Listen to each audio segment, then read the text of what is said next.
আমাদের প্রিয় নবী হজরত মুহাম্মদ সাল্লাল্লাহু আলাইহি ওয়াসাল্লাম কীভাবে সেহরি ও ইফতার করতেন এবং কোন কোন খাবার তিনি পছন্দ করতেন, আজকের এই ভিডিওতে আমরা আপনাকে সম্পূর্ণ ঘটনা জানাবো, যা শুনে আপনার মন আলোকিত হয়ে উঠবে। তাই ভিডিওটি শেষ পর্যন্ত অবশ্যই দেখুন। প্রিয় বন্ধুরা, আল্লাহর প্রিয় নবী হজরত মুহাম্মদ সাল্লাল্লাহু আলাইহি ওয়াসাল্লাম তাঁর জীবনে মাত্র 9টি রমজান পেয়েছিলেন। 10ম রমজান আসার আগেই তিনি এই দুনিয়া থেকে পর্দা নেন। এই পবিত্র মাসে নবী করিম সাল্লাল্লাহু আলাইহি ওয়াসাল্লামের ইবাদত ও রিয়াজত সাধারণ দিনের তুলনায় অনেক বেড়ে যেত।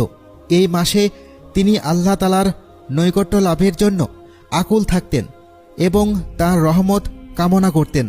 যদি আমরা আমাদের প্রিয় নবী সাল্লাল্লাহু আলাইহি ওয়াসাল্লামের পথ অনুসরণ করি, তাহলে আমাদের সেহরি ও ইফতারের বরকত ও রহমত নেমে আসবে। প্রিয় বন্ধুরা, যখন ভালোবাসা চূড়ান্ত পর্যায়ে পৌঁছায়, তখন ইবাদতও বেড়ে যায়। আমাদের প্রিয় নবী সাল্লাল্লাহু আলাইহি ওয়াসাল্লাম রমজানের প্রতি গভীর ভালোবাসার কারণে রাতভর নামাজ আদায় করতেন, দীর্ঘ কিয়াম করতেন এবং আল্লাহর ইবাদতে মগ্ন থাকতেন। তাঁর এই পবিত্র আমলগুলোর কথা বলা হয় যাতে আমরা তাঁর সুন্নত ও রীতিগুলো অনুসরণ করতে পারি এবং এই পবিত্র মাসের বরকত ও রহমত অর্জন করতে পারি। নবী করিম সাল্লাল্লাহু আলাইহি ওয়াসাল্লাম রমজানুল মুবারককে এতটাই ভালোবাসতেন যে তিনি প্রায় এই মাস পাওয়ার জন্য দোয়া করতেন। এর আগমনের প্রস্তুতি শাবান মাস থেকেই শুরু হয়ে যেত।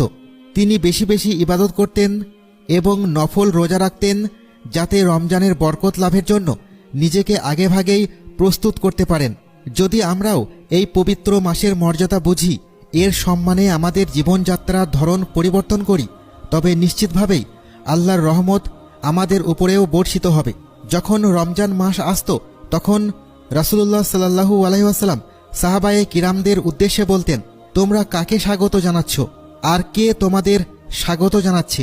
এই প্রশ্ন তিনি 3 বার পুনরাবৃত্তি করলেন। তখন হজরত উমর রাদিয়াল্লাহু তাআলা আনহু জিজ্ঞাসা করলেন, ইয়া রাসূলুল্লাহ, কোনো ওহী নাজিল হবে নাকি কোনো শত্রুর সঙ্গে যুদ্ধ হবে? তখন নবী করিম সাল্লাল্লাহু আলাইহি ওয়াসাল্লাম বললেন, না, তেমন কিছু নয়। এরপর তিনি বললেন, তোমরা রমজান মাসকে স্বাগত জানাচ্ছ।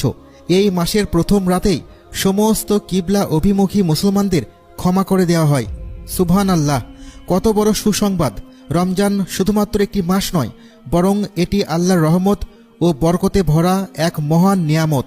যখন রাসূল পাক সাল্লাল্লাহু আলাইহি ওয়াসাল্লাম মদিনায় হিজরত করার নির্দেশ দিলেন, তখন হযরত বিলাল রাদিয়াল্লাহু তাআলা আনহু মদিনায়